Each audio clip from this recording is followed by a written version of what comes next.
Thank you very much indeed. It's a great pleasure to be here.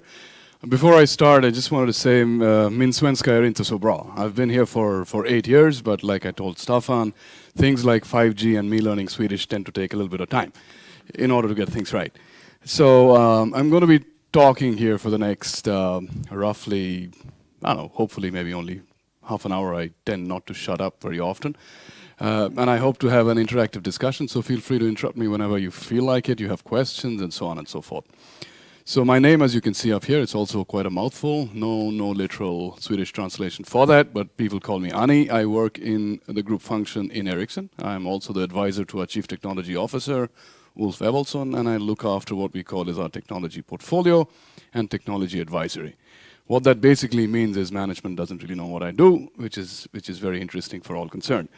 But I work a lot with forward-looking things, with interesting technology aspects, and today I'm going to be here talking to you a little bit about where we see what's going to happen in the 2020 timeframe, what the whole Internet of Things is in terms of an Ericsson context, what 5G is going to bring to the table, and hopefully put some things in context to what you folks at Stockholm are doing. And we had a wonderful meeting, was it maybe two weeks back, and we discussed potential areas of collaboration on how Ericsson and Stockholm could work together. So that being said, Ericsson has this grand vision for something called the networked society, and it was something that we worked out about 2008, 2009. It was fundamentally a time frame where we realized that most of the world was already covered by GSM. Most of the base stations had pretty much kind of been sold. Radio networks were up and running, and we didn't really know what was next. I mean, what do we end up selling going forward? So we said, fine, we'll come up with a big rallying cry for the industry and try and figure out what next for mobility. So we actually came up with something called the 50 billion device world. And we said by 2020, everything that would benefit from a connection would have one, and we estimated something would be in the 50 billion devices range. Now, as you can imagine, this is an engineering company. So when we actually went out in another all-employee meet where we had all our R&D engineers, and Wolf says 50 billion, the next day he got half a dozen emails telling him why it was either 46.23 or 51.29, and why it wasn't going to be 56 or 50. But the whole idea at that point in time was to actually look at a world where everything could be connected and how mobility would drive change in the world, in businesses, in society, how connectivity would change the fundamental way we interact with things, how people do businesses, how you live in society, how your moral obligations change towards society, and so on and so forth. So a fairly complicated vision. But let's see what's really happened in the last few years. This is a slide which kind of gives you a perspective of where we are today, or rather end of last year, 2014, and where we expect things will go in terms of the next 4 to 5 years. And this is traditionally what I would say is the world around us as we see it now. So if you look at mobile subscriptions, we see that there's going to be a growth from about 7.1 to more than 9 billion subscriptions on the planet, which means by the year 2020, anyone who's roughly about the age of 6 and above will actually have a mobile subscription and most likely a smartphone. So if any one of you are planning to have children, it's better to sign up on good Telia plans or Tele2 plans right now. Mobile broadband was the next big defining moment, and that fundamentally meant that phones were not just being used for talking, they were also being used to consume and upload data. And the mobile broadband revolution is something that Ericsson prides itself on being one of the key drivers for. And that's fundamentally oriented around smartphone subscriptions. So as you can see, there's almost a twofold growth predicted between pretty much now until 2020 in terms of how mobile broadband will really get in. And we have done studies to actually show that the growth of mobile broadband has a positive correlation to employment, it has a positive correlation to education, and it has a very, very positive correlation to GDP growth in any country. So anyone who invests in infrastructure that drives the growth of mobile broadband, and that could be people such as yourselves, because infrastructure and fiber infrastructure is a part of mobile broadband, is actually helping drive the economy. What is very interesting is compared to the growth statistics, and you can see here the fixed traffic and the mobile traffic perspectives, we actually in mobile networks data crossed the amount of voice carried in mobile networks roughly in the 2010 timeframe. And if I look at from 2010 to 2020, the content of voice carried in the networks will be kind of more or less the same levels. But the sheer volume of network traffic that's going to be pretty much dominant data is going to increase manifold. And that we see is going to be almost 9 times compared to what we have today. And this is something that you need to understand. I'll come back to why this is so critical. We need to start to make better use of scarce resources and scarce network things like spectrum in order to load more and more capabilities onto the existing networks and airwaves that we have today. What is also interesting to note here is video as a percentage of mobile traffic carried is going to be one of the substantial drivers of and constituents of this multiple exabytes. There's so many zeros, even I forget. Roughly about 60% of the traffic carried in networks, in mobile networks, out of the data consumed is going to be driven by video. It's not just going to be the YouTubes of the world, but it's going to be things like augmented reality. It can be industrial video and so on and so forth. And from a population coverage perspective, you can see the kind of radio, and I'll give you a reason why I'm talking more mobility here and come back to the fixed networks in a bit. The 3 generations of technology, whether it was 1G, or rather 2G, which is GSM Edge, or 3G wideband HSPA, or 4G LTE, there's a rapid acceleration in terms of the kind of technologies that are now available to drive this kind of growth. And then we'll come to how 5G fits in. This is just to set the scene. Now, if you look at what's happened in the last few years, I thought it might be interesting for you to see what we have managed to achieve in the industry. I mean, there is no other technology and there's no other platform in the world today that has achieved the scale that mobile networks have. Not a single one. If you look at the IT sector, there's less than 3 billion internet connections, and a vast majority of those today are actually being experienced for the first time on mobile. Countries like Indonesia, for instance, where fixed is not a huge deal. So more than 7 billion mobile subscriptions is a technology that has come about because it has scaled, it has become affordable, anyone can have a mobile phone, and it has really delivered promise and value. How we have managed to achieve this was fairly interesting in the early days. So if you look at historically how it's happened, there's been roughly 1 generation of new cellular technologies. I'll walk you through the small text every 10 years. So if you look at what really started in the 70s and 80s, it started with a technology called NMT that was actually defined and designed in the Nordics. And Ericsson and Sweden was at the forefront. It was actually a Swedish network which was launched, and an Ericsson network that was launched together with Televerket, I think, in Saudi Arabia in 1981. That was the first 1G network. And a couple of months later, it was in Sweden. Then 2G was sometime in the mid to late 90s that the whole work started, and in 91, and this is something that I really got a lot of beating for. If you do a Google search, this actually says Finland, and none of the Swedes were very happy, and since most of my managers and my CEO is Swedish, I had to write Sweden. But anyway, so it was actually, that's also an interesting story, and it was Mannesmann in Germany that actually implemented the first 2G network. But even though they had the first 2G network, they didn't have subscribers and they didn't have terminals. So it's okay to say, yay, I have a network, but you can't do squat about it. And the Finns were actually a little bit more clever. They actually had phones and made the first phone calls. But anyway, so that's where it was. What really happened and that changed, and up until this time, there were still competing standards. So there was CDMA that was triggering in the US, and there was fragmenting in how the mobile ecosystems were working. Some of those networks and those mobile devices didn't work in other countries, and eventually, what really happened was we established something called 3GPP, the Third Generation Partnership Project. This was a bunch of companies across operators and people like ourselves, and we sat down and decided to work on something that was actually called collaboration in the telecom industry, which is quite a first in those days. We said we would standardize the kind of spectrums allotted, we would standardize and discuss roaming agreements between different countries, and so on and so forth. And that kind of eventually led to the first 3G network being launched in Japan. Sorry. Even here, there was a challenge because there was a competing track called 3GPP2, which was working on CDMA in those days. So even though these parallel ecosystems were coming up reasonably well, they were not interoperable, and there was not enough scale, and therefore the cost of technology was still fairly high. What started to happen sometime in this time frame was basically CDMA failed, and it failed not because it was a bad technology. I mean, the word 3G from our perspective is actually wideband CDMA, which actually incorporates elements of CDMA. So the technology per se, there's no technology that's bad. It's just technology that's more adaptable, that can scale, and that can drive down costs, which therefore becomes the more successful technology. So why 3G and 3GPP succeeded was because of all the roaming arrangements and the fact that most of the device manufacturers backed it. You had a wider variety of choices, consumers like choice, and so on and so forth. So the CDMA track kind of derailed. All of this then eventually ended up in a common track where LTE became the fourth generation networks.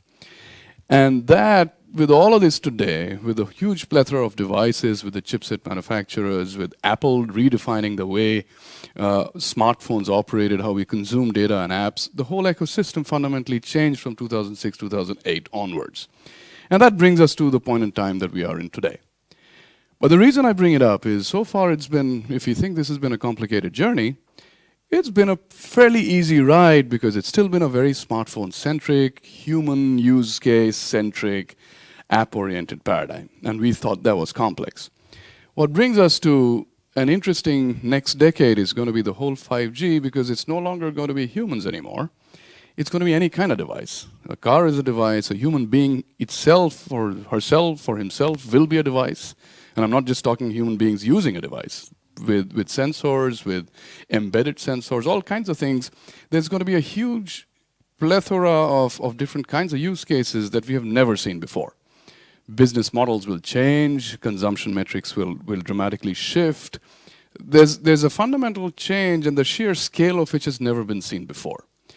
And our ambition, and this leads me to basically the kind of talk that I want to do today, is we have managed to create the most scalable technology and business platform based on mobility today for more than 7 billion devices, users, and human beings.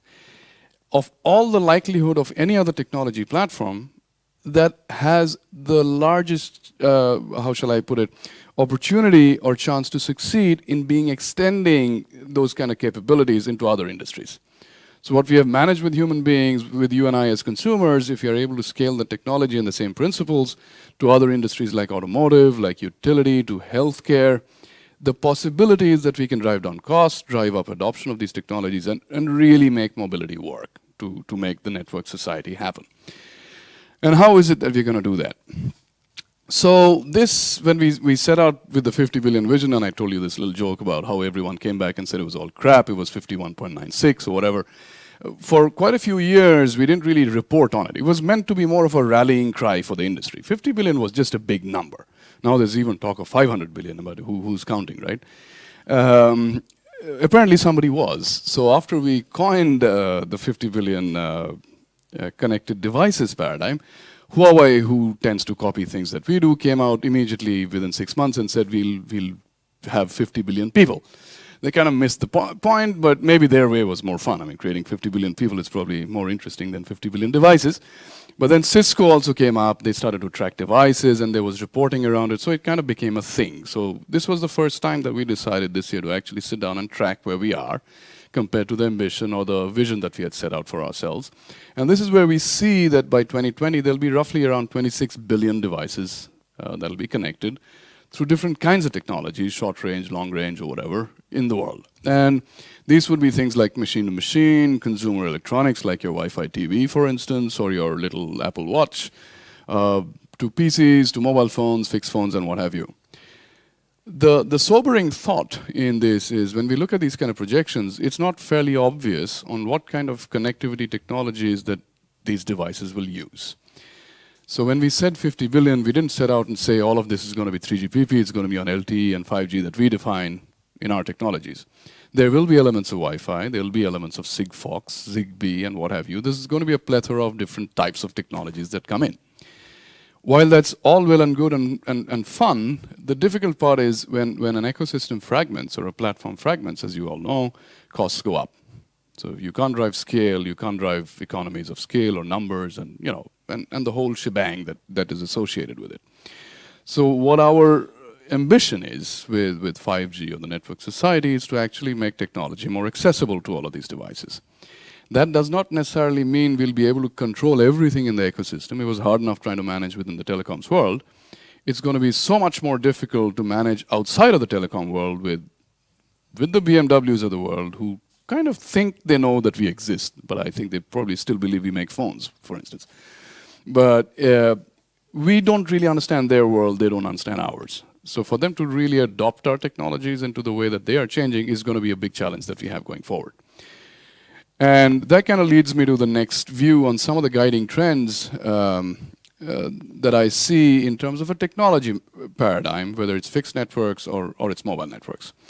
So given the whole aspect of mobility, and I'm not saying that there is any downside to fixed networks, but mobility is something that is key and critical. Mobility allows you freedom of movement, it allows you to connect much faster. The fixed costs of mobile networks are so much lower than fixed networks.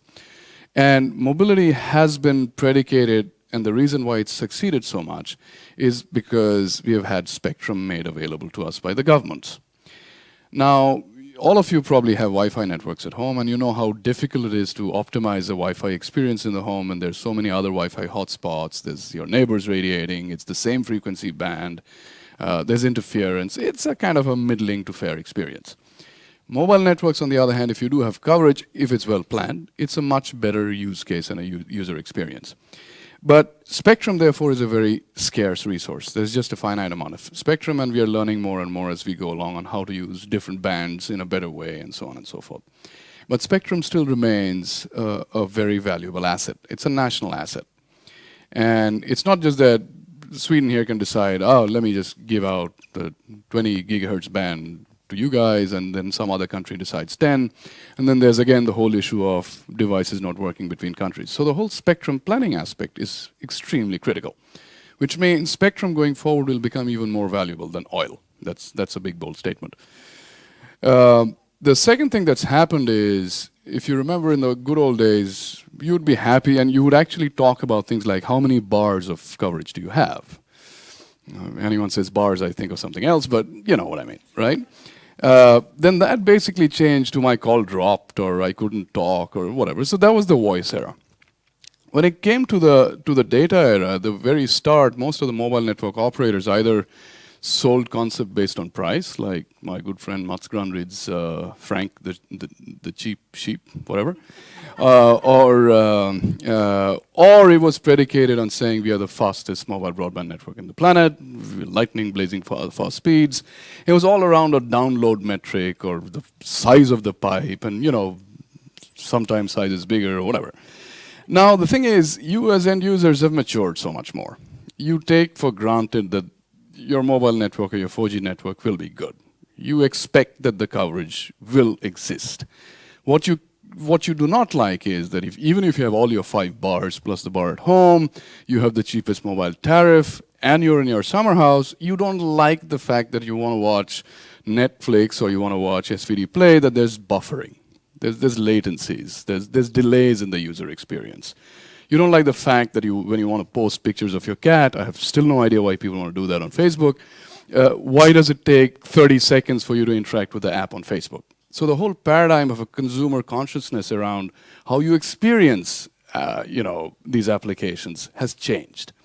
So it's no longer good enough for operators to say we have fast networks or the cheapest networks. The end user experience is now a metric that they need to track. And it's no longer good enough to blame that, yeah, maybe my site dropped here, or maybe it was the fiber network, or maybe I didn't have enough spectrum. It's the end-to-end experience that's more important, and that's what people are working with. I'll come back to these two at the end, but if you look at the part above, basically when we started in the telecoms world, we started to build what we call siloed networks, and that meant we would standardize technologies, as you saw in the previous slide, for about 10 years, work on GSM becomes standardized. Then we'd work a few more years sitting around rooms where people would throw away the keys on, deciding what the hardware platforms would look like. Another couple of years building software on top of it. And then if you were lucky, in about 10 years, you actually had a GSM network to play around with. And that is what you gave to operators. Operators came back to you and said, here you go. You can text or you can talk. The IT world, on the other hand, developed in a very different, fragmented way. The trigger with IT and the internet was maybe defense-driven. I'll come back to that in a bit. But fundamentally, the IT world kind of separated these layers, and they didn't really want, or as it happened, they didn't have to have all the layers develop at the same time. The interdependencies were much less.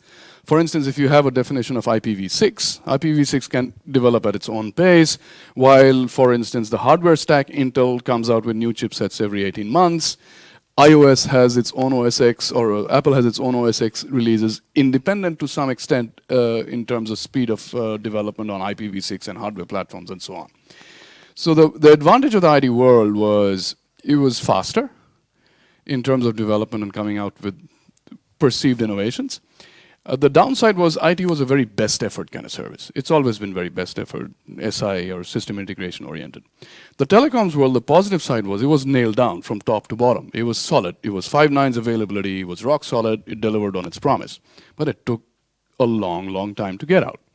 So now that we see that these two worlds are basically coming together when we start to kind of bring the speed and innovation of the IT side, plus the resilience, the security, the tight coupling of the telecoms world into one kind of architecture to build the networks of tomorrow.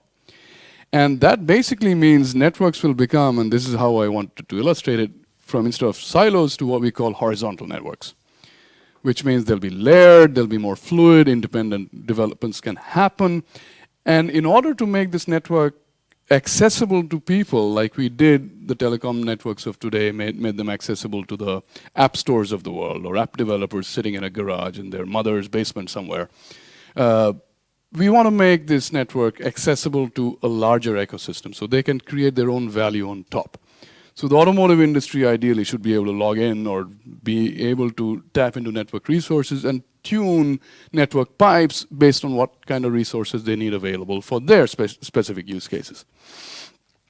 I spoke of media and video. So media is a big, big deal in networks. You see that on fixed networks all the time.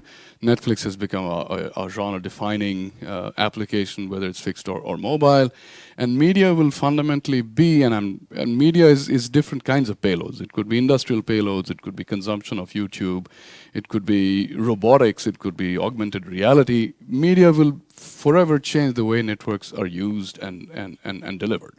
So media is also a very specific use case that we are working with in the 2020 timeframe. At the bottom are the two opportunity cautionary tales, if you will. So this whole ICT paradigm, the IT, the comms, the telecoms parts, coming together will unlock a huge amount of value, like I said, that we were able to unlock with telecoms with mobility. So there's so much more value to be unlocked. At the other hand, we have had, as you can see, on a telecom side, a fairly robust network. Compared to the IT side, telecoms built in security. You don't have an antivirus for a telecom network. It's not like you buy a subscription to Symantec and everything is okay. We can't afford to have that. I mean, if you exclude the voluntary tapping and the state-sponsored bullshit, telecom networks are pretty robust. The IT world, on the other hand, because of its fragmented nature, has always had bolt-on security. So there'd be post-operative, post-event, post-technology applications of security patches or, device issues and so on and so forth. Now, that has been all fine and okay when human beings have been the only ones that are entry points into the network. And it's not been so fine and okay because we all know what happens in security. But now imagine a world where there'll be 50 billion devices, including your little lawnmower sensor or robo-dog or whatever it is. All of these are fundamental entry points into the network. All of these will need to be secured. Not all of these are vetted by your Telias of the world. They are available at your thrift shop or El Giganten or On-Off or whatever it is. You can buy these off the shelf and you can connect them to a network which will eventually connect to a much larger network, and that is a point of entry. I don't know if you read the news, but of late, we have started to see the effects of this. Chrysler had to call back, I don't know how many hundreds or tens of thousands of Jeeps. Jeep had to recall some of these vehicles because someone managed to go through the entertainment system and managed to actually activate and deactivate the brakes in the car. Not a fun idea. So the whole concept behind this, while there's lots of opportunities, there's a huge amount of concern around what's going to happen around the security aspects. And I'll come back to the privacy issues in a bit, and that's to do with what really happens with the data. Everyone talks about analytics, but there's not a large enough discussion yet around the consequences of doing those analytics. So we and operators have been sitting on a lot of user data for decades. It's nothing new. We can mine data. I can find out where you live. I can find out where you live and what you do and what you watch. But is it ethical for me to expect that since you have signed up for a subscription with Mats Granryd, that I will be able to do targeted advertising, since you have not really opted in? And that's a human being. So imagine if your lawnmower was also there. I mean, how does that whole thing about opting in and data mining really work? So these are things that the regulatory and policy mechanisms are working actively with to try and really resolve these issues. So it's a difficult world. So this kind of illustrates what fundamentally I spoke about in the last few minutes, that 2 or 3 decades back, this arrow worked the other way. We decided, that was a very nice world, trust me. We decided what you would get. We built it in little garages with our other friends like the Nokias of the world and Bell Labs of the world. We told the operators that they could have it if they were lucky. We had huge margins. And then the operators would come and tell you can SMS or voice, or make a voice call. Those were the really good days. That really got changed, and the value chain changed fundamentally when the device manufacturers became a little bit more active. So you had the Nokias at that time that called the shots. They would decide which networks they would launch in, and so on and so forth. But eventually, the whole smartphone thing that Apple did changed the whole thing completely. That actually made consumers aware that all of the services they could consume could be created by other consumers like themselves. So they were not really dependent on operators. So the whole over-the-top concept meant that you could go outside the walled garden of operators, really rock the boat, and demand to have what you really wanted to have. So basically that put the consumers and devices on top, then came the operators, and then came us, who would get hammered on negotiations, and we'd get drip-fed down from the top. Now it's become even more complex. Now it's no longer a linear trickling down of requirements, so we need to be able to understand devices and consumers very well. So it's no longer you folks that I need to know. I need to go talk to your car. That's a very odd statement, by the way. I also need to understand your industry. I need to understand what the robotics industry needs to do in the next 5 years. I also, therefore, need to understand what service providers will look like in the next few years. And it need not necessarily be the Tele2s or Telias of the world. It could be the Googles, it could be the Apples, it could be the Facebooks of the world. One never really knows how the service operator space is going to evolve. And all of that is now driving requirements on us as a company, as an industry, as individuals, on how we work with technology and how we take it forward. So that's a big fundamental change. On the industry side, it's also a dramatic shift. So you have on this side the digital native industries, fundamentally the Googles, Facebooks that I talked about. They've been born in an era pretty much of the cloud, of internet enablement, of being able to create their own value, very captive user base and so on, large valuations. Then you have the traditional industries, whether it's manufacturing, it's automotive, they have their own ecosystems, but they're also very old world, manufacturing intense, low software intensive kind of industries that are relatively inflexible to change. But they're now being compelled to change. Airbnb is shaking up the hotel industry, for instance. Uber has completely shaken up the way car makers think. Are they actually going to build cars? How are they going to build cars? Will they be a car company or a transport company? Things are being upended. But all of these traditional industries are making a move towards this side. And this is what I call the digitalize and mobilize aspects. So they'll become digital era companies, which means they'll build their own clouds, whether it's their own web page to start with, or it's a place where you can configure the service you can consume. It's like if you go out and buy your Volvo nowadays. YouTube, where you actually upload data and you actually transact, you earn money on a lot of these things. So some of these industries, whether it's media, manufacturing, automotive, they're in different stages of transformation towards that side. And all of these guys will need to build clouds. Why do they need to build clouds? They need to build clouds because of the sheer volume of data they need to handle. They need to build clouds because they need to bring out that data and the contextual information closer to the consumption points. And there's no point assuming that there'll be one massive cloud that will be so overcast covering the whole planet. It's just not practical. Plus, there'll be regulatory issues around it. You can't build a cloud in China, for instance, for legal reasons. And there's whole issues around how you can transfer data related to consumers and industries across borders. So they'll all build their little local clouds and geographies subject to local regulations. But in isolation, these clouds are nothing. I mean, They don't convey anything, they don't do anything. You remember the whole talk around how mobility succeeded was because of interoperability and roaming. So in a way, you can think about a world where we need to make these clouds roaming capable. We need to make sure these clouds talk to each other. And there's only one way to do that, and that's where we are betting big bets on, is here, this horizontal programmable network that I spoke of, which will allow these clouds to connect, which will allow them to transact, subject to policies and what have you. But fundamentally, this is the cornerstone, the anchor, if you will, that will allow interoperability between industries. That is our ambition.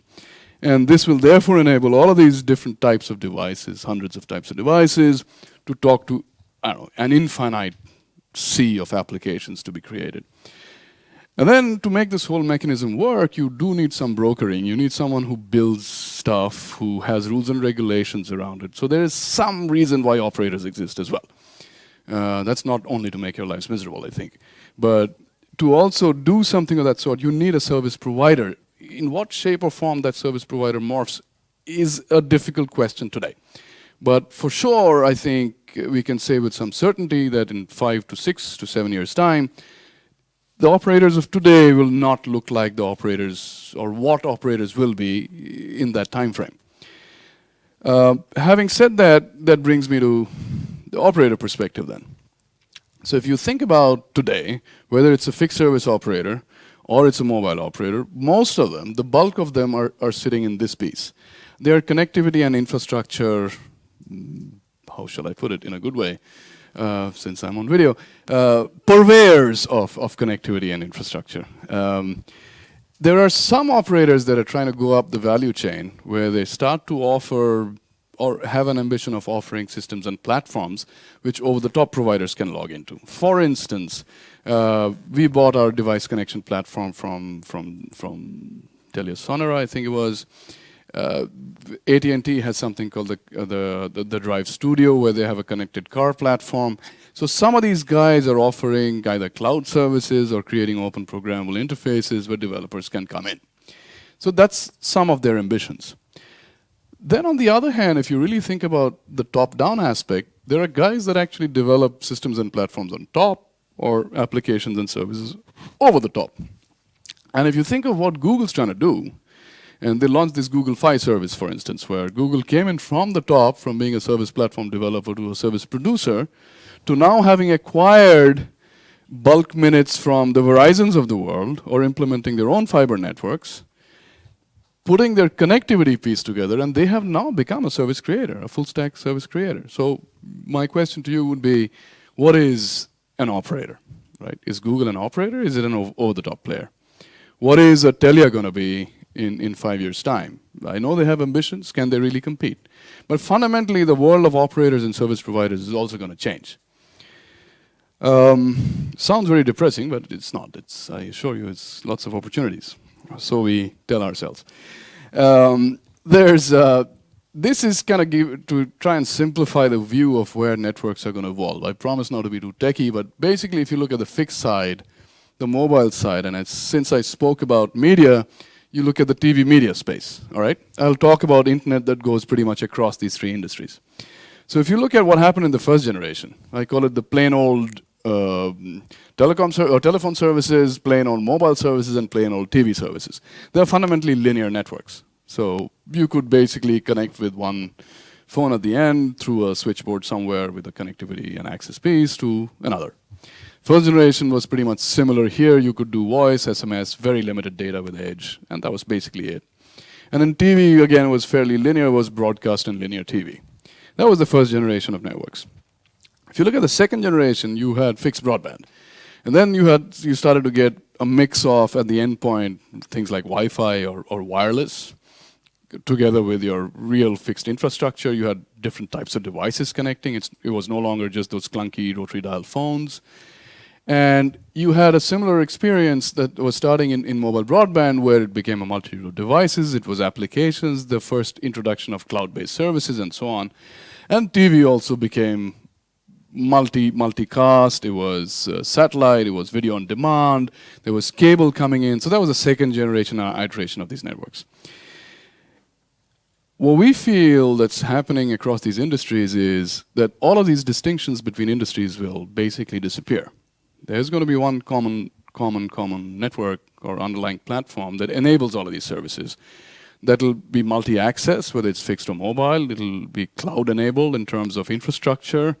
It'll have a common management layer. It'll enable innovation over the top, allow for applications, and so on. And this is basically what we are building towards. The internet, which was also interesting, started as more of an enterprise application, became more personal with things like Hotmail in the early days. And now it's an industrial application as well.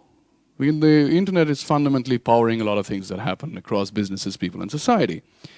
The internet also started with fairly basic data, searches, a place to archive records, to something that became more application and cloud-oriented and more service-oriented.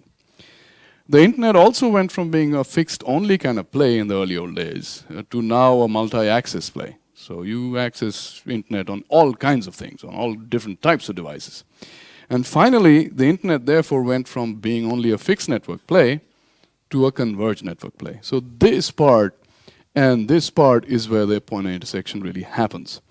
And that is basically what leads me to say that this is what we are building our network towards. That is the network of the future. It's a fairly simplified diagram. But basically what I meant was to have a multitude of devices, to have multiple types of accesses, whether it's 3GPP based, or it's the Wi-Fi's of the world, or it's fiber, it's copper, or whatever. The common IP layer at the bottom, because IP is important in order to make things a little bit more simpler to manage. Applications, and this is not just applications that are coming over the top, but it's fundamentally applications that also work on the network platforms. So switching, for instance, which was hard-coded in the early days in the AXEs, for instance, will now just become a software stack that can be loaded on, theoretically, anybody's hardware. So that's the virtualization aspect. So there's applications that will happen not just within, but outside the network. And then you need a common management layer, because you have to manage the complexity of these multitude of networks in a good way. And the underlying facet for this needs to be, and I already addressed this, the security aspect and the sustainability aspect. Now, one of the big challenges that we have as an industry is, or actually it's actually a positive one, ICT consumes about 2% of the world's, or creates 2% of the world's carbon footprint. But it impacts and has the potential to impact favorably or negatively the balance 98. So for instance, the infusion of ICT technologies into the automotive sector has the potential to reduce by almost, I think it was 9 gigatons of carbon dioxide a year in automotive through things like better planning of traffic services, mobility updates, things like apps and Google Maps and what have you. So when we build these networks to cater for 50 billion devices or more, we also need to try and make sure that the consumption of these networks doesn't scale linearly with the amount of traffic that's flowing in. We need to still at the same time optimize and possibly even reduce our own footprint. So the sustainability angle around the 5G principle is it'll be huge amounts more data, bazillions more devices, but our ambition is to keep consumption levels from an energy standpoint, for instance, at least the same levels as there are today, or even lower. And that's a very, very strong and a very, very difficult thing to achieve. So what is the Internet of Things? This is a very simplistic view of what we see the Internet of Things to be. So basically, lots of different applications, from people to vehicles to buildings. There'll be embedded sensors in everything, sensors and actuators, because sensors sense, actuators will help drive down activities. And you have basically the application enablement, the mobility aspect, and the platform that I spoke about in terms of the network here. Then you have different industries that partake of all of that stuff. That's our view of the Internet of Things in a very simple way. We have started to analyze this in Ericsson in a fairly detailed way. We've started to look at different use cases to try and understand how we need to build the networks. Because when we built mobile networks, we understood how people would talk, we had consumer surveys, we were people ourselves, hopefully. So we kind of got the point. But when you start to look at things like robotics or logistics tracking, there's a whole complexity out there which is unfathomable. And each of these unique sets of requirements drives very unique sets of features and capabilities required within the networks. And they tend to start to pull the network in different directions. Fundamentally, human beings don't pull things in different directions. You will have more of the same. People will talk a little bit more. There's just so much you can talk. They'll consume more data, but it's kind of understood. But the way that maybe smart agriculture works compared to the way, say, cell automation works, or compared to augmented reality works, these are completely diverse requirements. There's no correlation between the two at all. So what therefore starts to happen is, it starts to pull the requirements, like I said, really stress out the system. So on the one hand, for instance, to give you an example, intelligent transport systems. This is basically the smart cars that all of you have heard about. When it comes to smart cars, you can't really say I crashed and killed an 8-year-old because, yeah, I had only 3 bars, of coverage. My bad. Doesn't work. You have to have 5 nines of availability. You have to have low latency. I mean, this is unacceptable to have anything less than that. This is an extreme use case. You have to cater for situations, especially in the German Autobahn or red lights in Italy, for 500 kilometers of relative velocity when cars come at each other. I mean, you really have to cater for the extreme case. On the other hand, and that's extreme availability. On the other hand, imagine for the same intelligent transport system, the cars need to interact with sensors in the ground. And that's, let's say, our public utilities, the lampposts or the roadways, and there'll be millions of these sensors. Now, these sensors are not constantly sending data. Plus, you can't really say, the damn, it's that time of the year, I need to change out the batteries for the 5 bazillion sensors down Sveavägen. Not going to work. So you need to design a network that allows for extremely low power consumption, very spotty usage of the network, very low bit rates. So that's more about being low cost, more scalable, and more effective. That's one direction. Now try and imagine that you were to build something. You can either build something for an extreme use case, and you can. It's possible. But that makes it very expensive. But fine, maybe this industry can afford it. On the flip side, you want to drive something which is more scale and low cost, and therefore you have to compromise on some of the capabilities and extreme use case requirements. So which one do you really prioritize? It's an extremely difficult balance. And that is what we are kind of struggling with when it comes to the definition of 5G and the use cases that we optimize the network for. These are some of the use cases on top. 10 to 100 times end user data rates. To just give you a sense of perspective, the fastest LTE network peak limits today, commercial networks, are 100 megabits, 100 to 150 megabits. What you tend to see with some of the best smartphones you have, probably in the range of 30, 40, 50 megabits per second download. This is talking about upwards of 1 to 10 gigabits. That's like 1,000 times more than what you expect today. What we also want to see is today's network latencies are somewhere around 30 to 40 milliseconds, which are pretty good on LTE networks. But we can't afford to have 30 to 40 milliseconds if you're doing remote surgery. Oops, I snipped your vein. My bad. That doesn't work. So end-to-end latencies need to go down to sub 5 milliseconds. And that means everything from maybe the fiber access part or the backhaul, the transport, to the radio, to the core. It's extreme. Battery life in years. I mean, we think it's a pain having to charge our phones every day. Imagine if you had to charge sensors every day, which are embedded in the roads. That's not really going to work. So the huge complexity around this is pushing a new envelope on how technologies will be used. And if you remember this simplified network diagram, the way that we intend to do this is what we call network slicing.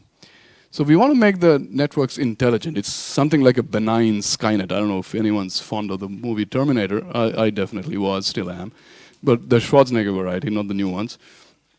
But try and imagine a sentient network that auto-heals, that analyzes itself, that is able to resource optimize based on the requirements. It's like you. When you go jogging, you do something else. When you hit a bar, hopefully you do something else. It's like this. If you were able to make the networks more programmable, more automated, if you were to be able to marry different diverse sets of resources from different industries to create a virtual big horizontal network platform, theoretically what could happen is we could connect an automotive cloud to the cars for that extreme use case that I mentioned with high availability. At the same time, potentially connect a utility meter that only needs to send up maybe 2 kilobytes of traffic once a month to their cloud from the same network, utilizing the same finite pool of resources in a better way. So that is kind of the challenge and the promise that we're working with towards 5G. my last slide, and then I'll open up for questions. This is impressive. I managed in 45 minutes. I never cease to amaze myself. No, I'm just joking. So how will we make this happen? I mean, we had this chat. Previously, it was kind of easy. We had our friends in the industry. We created our own ecosystem. We got along well. Even though we sued each other once in a while, it kind of worked out pretty well. It's not going to work out anymore in this huge, complicated, and fairly complex world. It's no longer going to be us and Nokia and the Huaweis of the world that decide how things will work. It's no longer going to be the Telias picking up a phone, talking to Tele2 to make this work. We need to work through a much larger community, and that community includes different industries. That community potentially even includes academia, because there's a lot of new research that's being done, students that are being primed, that are working on interesting ideas that will become more relevant in the next 4 to 5 years. It's an unprecedented size of community that needs to work together. And how exactly will we make this work? That leads me to the second part. And the second part is, in the early days, like I mentioned, we created the standards alliance called 3GPP. It worked very well for mobility. But you can't cram this expanded community into one platform for standardization. They just won't fit. It's kind of difficult. Plus, it would really stink. The difficult part here is there are so many different alliances and so many different standardization bodies in different parts of the network architecture. So you have alliances around the Open Internet Alliance, for instance, or there's IETF or 3GPP on the IT and telco stacks. There's IEEE. There's so many other bodies to kind of weave in and coalesce to try and get alignment done.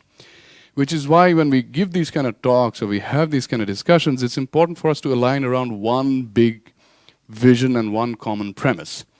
And because in the end, if you're able to coalesce around one common vision and one common way of working, it'll benefit everyone.